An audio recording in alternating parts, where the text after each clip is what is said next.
ଅମାବାସ୍ୟା ରାତିର ଭୂତ ଘଟଣା।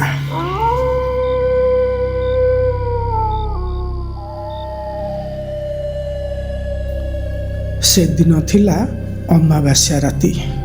ଅମାବାସ୍ୟା ରାତିରେ ଶଙ୍କର ବାହାରି ପଡ଼ିଥିଲେ ଜଙ୍ଗଲକୁ କାଠ ଆଣିବା ପାଇଁ। କିନ୍ତୁ ତାଙ୍କ ସ୍ତ୍ରୀ ମାୟା ସିଏ ତାଙ୍କୁ ସେଦିନ କାଠ ଆଣିବା ପାଇଁ ଜଙ୍ଗଲକୁ ଯିବା ପାଇଁ ତାଙ୍କୁ ମନା କରିଥିଲେ। କିନ୍ତୁ ଶଙ୍କର ସେଦିନ ତାଙ୍କ ସ୍ତ୍ରୀ କଥା ମାନିନଥିଲେ। ଆଉ ସିଏ ଜଙ୍ଗଲକୁ କାଠ ଆଣିବା ପାଇଁ ଚାଲି ଯାଇଥିଲେ। ଆଉ ସିଏ ଯେତେବେଳେ ଘରକୁ ଫେରୁଥିଲେ ସେତେବେଳେ ରାତି ହୋଇଯାଇଥିଲା। ଆଉ ତାଙ୍କ ସହିତ ଏତେ ଭୟାନକ ଘଟଣା ଘଟିଗଲା ଯାହା ଆପଣମାନେ ଶୁଣିଲେ ଆପଣ ବି ଭୟରେ ଥରି ଉଠିବେ।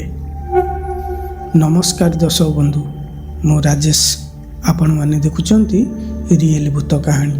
ତ ସାଙ୍ଗମାନେ, ଯେଉଁମାନେ ବି ମୋ ପୂର୍ବ ଭିଡ଼ିଓକୁ ଦେଖିଛନ୍ତି ଆଉ ଲାଇକ୍ କରିଛନ୍ତି ସେମାନଙ୍କୁ ମୋ ହୃଦୟରୁ ବହୁତ ବହୁତ ଧନ୍ୟବାଦ।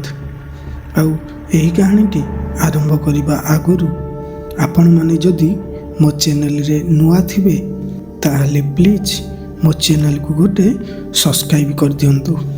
ତାହେଲେ ଚାଲନ୍ତୁ ଅଧିକ ସମୟ ନଷ୍ଟ ନ କରି ଆଜିର କାହାଣୀଟି ଆରମ୍ଭ କରିବା।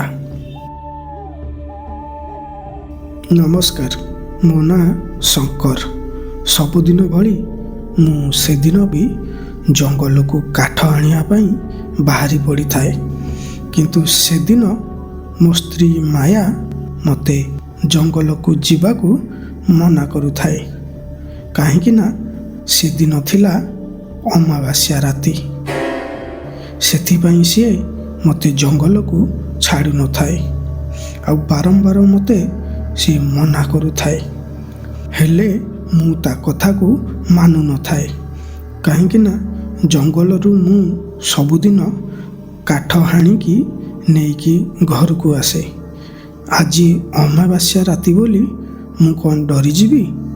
ସେଥିପାଇଁ ତା କଥାକୁ ମୁଁ ଶୁଣୁନଥାଏ। କିନ୍ତୁ ସେତେବେଳେ ମୋ ସ୍ତ୍ରୀ ମାୟା କହିଲା, ଠିକ୍ ଅଛି, ତମେ ଜଙ୍ଗଲକୁ ଆଜି କାଠ ଆଣିବା ପାଇଁ ଯାଅ, କିନ୍ତୁ ରାତି ହେବା ଆଗରୁ ତମେ ଘରକୁ ଫେରି ଆସିବ।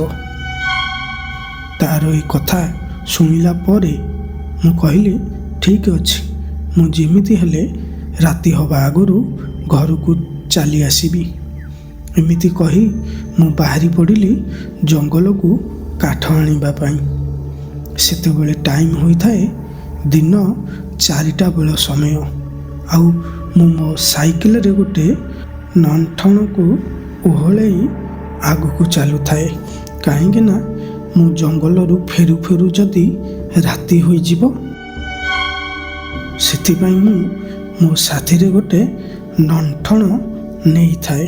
କିଛି ସମୟଠି ମୁଁ ଯେତେବେଳେ ଜଙ୍ଗଲର ମଝି ରାସ୍ତାରେ ଯାଇ ପହଞ୍ଚିଗଲି, ମୁଁ ସେତେବେଳେ ଦେଖିଲି ଆଜି କାହିଁକି କେଜାଣି ସେ ଜଙ୍ଗଲଟି ପୁରା ସୁନସାନ ଲାଗୁଥାଏ।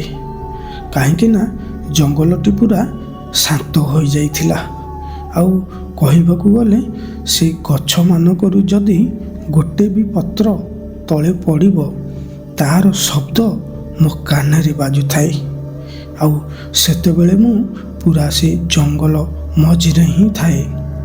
ଆଉ ସେତେବେଳେ ମୁଁ ତୁରନ୍ତ ସେ ଜାଗାରୁ କାଠ ହାଣିବାକୁ ଲାଗିଲି। ଏମିତି କିଛି ସମୟ ମୁଁ କାଠ ହାଣୁ ହାଣୁ ସେତେବେଳେ ସଞ୍ଜ ନଇଁ ଆସିଲା।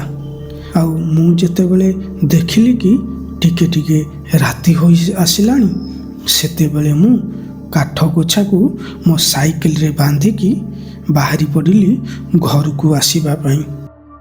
କିନ୍ତୁ ମୁଁ ସେ ଜାଗାରୁ ବାହାରୁ ବାହାରୁ ମୋତେ ଟିକେ ରାତି ହୋଇଯାଇଥିଲା। ଯେତେବେଳେ ରାତି ହୋଇଗଲା, ମୁଁ ସଙ୍ଗେ ସଙ୍ଗେ ମୁଁ ମୋ ନେଇଥିବା ଲଣ୍ଠଣକୁ ଜଳେଇ ମୋ ସାଇକେଲ ହାଣ୍ଡେଲରେ ଓହଳେଇଥାଏ। ଆଉ ମୁଁ ମୋ ସାଇକେଲକୁ ଚଲାଇ ଆଗକୁ ଧୀରେ ଧୀରେ ବଢ଼ୁଥାଏ।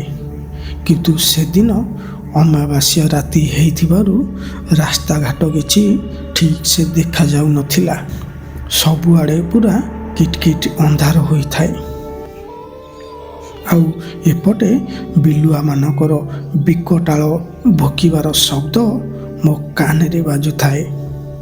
ଆଉ ଠିକ୍ ଏହି ସମୟରେ ମୁଁ ଯାହା ଦେଖିଲି ନା, ମୋ ଆଖିକୁ ମୁଁ ବିଶ୍ୱାସ କରିପାରିଲିନି।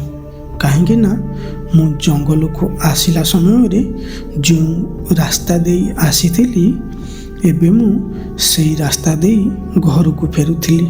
କିନ୍ତୁ ସେଇ ରାସ୍ତା କଡ଼ରେ ଗୋଟେ କୂଅ ଥିଲା। ଆଉ ମୁଁ ସେଇ ରାସ୍ତାରେ ଘରକୁ ଫେରୁଥିଲି।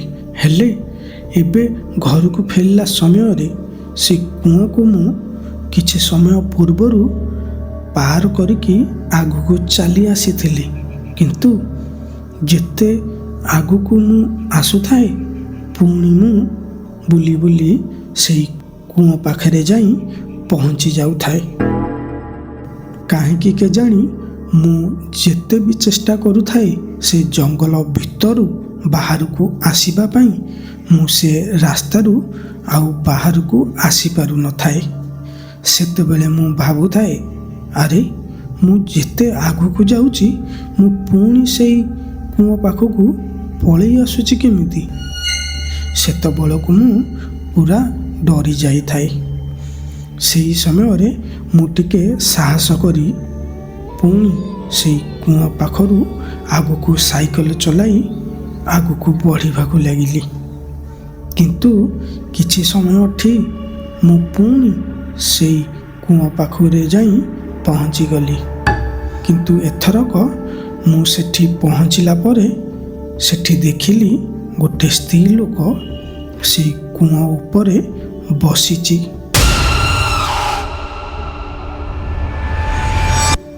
ତାକୁ ଦେଖିଲା ପରେ ମୁଁ ଟିକେ ଚମକି ପଡ଼ିଥାଏ। କାହିଁକି ନା ଏ ଜଙ୍ଗଲକୁ ଏତେ ରାତିରେ କିଏ ବା ଆସିବ? ପୁଣି ଆଜି ଅମାବାସ୍ୟା ରାତିରେ। ମୁଁ ସେ ସ୍ତ୍ରୀ ଲୋକକୁ ଦେଖିକି ମୁଁ ମୋ ସାଇକେଲରୁ ଓହ୍ଲେଇ ସାଇକେଲକୁ ସେଇଠି ରଖିକି ଆଉ ତା ପାଖକୁ ଟିକେ ଯେତେବେଳେ ମୁଁ ଗଲି, ସେତେବେଳେ ମୁଁ ଦେଖିଲି ସେ ସ୍ତ୍ରୀ ଲୋକ ଆଉ କେହି ନଥିଲା। ସିଏ ଥିଲା ମୋ ସ୍ତ୍ରୀ ମାୟା। ତାକୁ ମୁଁ ଯେତେବେଳେ ଦେଖିଲି, ମୁଁ ଭାବିଲି, ଆରେ ମୋ ସ୍ତ୍ରୀ ତ ଘରେ ଥିଲା, ଆଉ ମୁଁ ଏଠି ଯାହାକୁ ଦେଖୁଛି ଇଏ କିଏ ହେଇଥାଇପାରେ? ଏମିତି ଭାବିଲା ପରେ ମୁଁ ଜାଣିସାରିଥିଲି ଇଏ ମୋ ମାୟା ନୁହେଁ, ଇଏ ମଣିଷ ମଧ୍ୟ ନୁହେଁ। କିନ୍ତୁ ଏଠୁ ମୁଁ ଆ କବଳରୁ ବଞ୍ଚିକି ଘରକୁ କେମିତି ଯିବି? ଆଉ ସେଥିପାଇଁ ବୋଧେ ମୁଁ ଏ ରାସ୍ତାରୁ ଆଗକୁ ଯାଇପାରୁନଥିଲି। ଏମିତି ଭାବିଲା ପରେ ମୁଁ ତୁରନ୍ତ ମୋ ସାଇକେଲ ପାଖକୁ ପଳେଇ ଆସିଲି। ଆଉ ମୋର ସେଇ ସମୟରେ ମନେ ପଡ଼ିଗଲା, ମୁଁ ବେକରେ ପିନ୍ଧିଥିବା ଗୋଟେ ହନୁମାନଙ୍କ ରକେଟ। ସେଇ ରକେଟକୁ ମୁଁ ହାତରେ ଧରି ପକେଇଲି। ଆଉ ମୁଁ ହନୁମାନଙ୍କର ଚାଳିଶା ମନେ ମନେ ପଢ଼ିବାକୁ ଲାଗିଲି। ଆଉ ମୁଁ ଯେତେବେଳେ ହନୁମାନଙ୍କର ଚାଳିଶା ପଢ଼ିବା ଆରମ୍ଭ କଲି, ସେତେବେଳେ ସେ ସ୍ତ୍ରୀ ଲୋକର ଅସଲ ରୂପ ମୁଁ ଦେଖିଲି। ସେତେବେଳେ ସେ ସ୍ତ୍ରୀ ଲୋକଟିର ଚେହେରା ଅତି ଭୟାନକ ହୋଇଗଲା। ଆଉ ସିଏ ସେଠି ଗୋଟେ ଗର୍ଜନ କରି ସେ ଜାଗାରୁ ହଠାତ୍ କୁଆଡ଼େ ଗାୟବ ହୋଇଗଲା। ଆଉ ଏତେ ଭୟଙ୍କର ରୂପ ମୁଁ ଯେତେବେଳେ ଦେଖିଲି, ସେତେବେଳେ ମୁଁ ମୋ ସାଇକେଲ ଆଉ କାଠ ଗୋଛାକୁ ସେଇଠାରେ ହୋପାଡ଼ି ଦେଇ ଭୟରେ ମୁଁ ମୋ ଘର ଆଡ଼କୁ ଦୌଡ଼ୁଥାଏ। ଏମିତି କିଛି ବାଟ ମୁଁ ଦୌଡ଼ିକି ଆସିଲା ପରେ ମୁଁ ସେତେବେଳେ ମୋ ସାମ୍ନାରେ ଦେଖିଲି ଆମ ଗାଁର କିଛି ଲୋକ ଆଉ ମୋ ସ୍ତ୍ରୀ ମାୟା ସମସ୍ତେ ମିଶିକି ଏଇ ଜଙ୍ଗଲ ଆଡ଼କୁ ଆସୁଛନ୍ତି।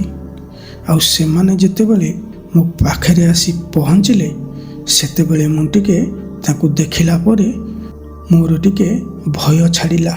ଆଉ ମୁଁ ସେଠି ଗୋଟେ ଦୀର୍ଘ ନିଶ୍ୱାସ ମାରିଲି। ଆଉ ସେମାନେ ମଧ୍ୟ ମୋତେ ଦେଖିଲା ପରେ ସେମାନେ ପୁରା ଡରି ଯାଇଥାନ୍ତି। ଆଉ ମୋ ସ୍ତ୍ରୀ ମାୟା ମୋତେ କହୁଥାଏ, ତମେ ଜଙ୍ଗଲ ଭିତରୁ ନ ଫେରିବାରୁ ମୁଁ ଆମ ଗାଁ ଲୋକମାନଙ୍କୁ ଡାକି ତମକୁ ଖୋଜିବା ପାଇଁ ସମସ୍ତେ ଆସିଥିଲୁ। ଆଉ ତମେ ଏତେ ଡରି ଯାଇଛ କ'ଣ ପାଇଁ?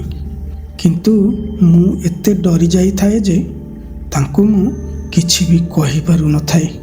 ଆଉ ସମସ୍ତେ ମଧ୍ୟ ମୋ ଅବସ୍ଥା ଦେଖିଲା ପରେ ମୋତେ ସେମାନେ ଘରକୁ ନେଇ ଆସିଥିଲେ। ଆଉ ଘରେ ପହଞ୍ଚିଲା ପରେ ମୁଁ ସବୁ ଘଟଣା ବିଷୟରେ ମୁଁ ସମସ୍ତଙ୍କୁ ଜଣାଇଥିଲି। ଆଉ ଏ ଘଟଣା ଯିଏ ବି ଶୁଣିଲା ସିଏ ଭୟରେ ଥରି ଉଠିଲା।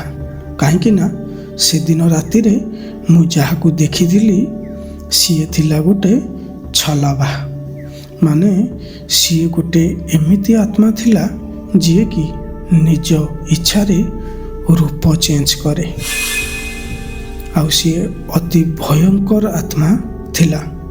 ଆଉ ସେବେଠାରୁ ମୁଁ ସେଇ ଜଙ୍ଗଲକୁ କାଠ ଆଣିବା ତ ଦୂରର କଥା, ମୁଁ ସେ ରାସ୍ତା ଦେଇ କେବେ ବି ଗଲି ନାହିଁ।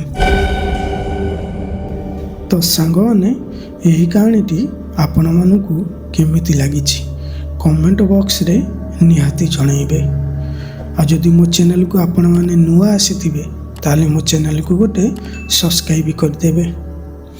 ଆଉ ଗୋଟେ କଥା, ମୋର ପୂର୍ବ ଭିଡ଼ିଓରେ 2 ଜଣ ଭାଇ ମୋତେ କମେଣ୍ଟ କରିଥିଲେ।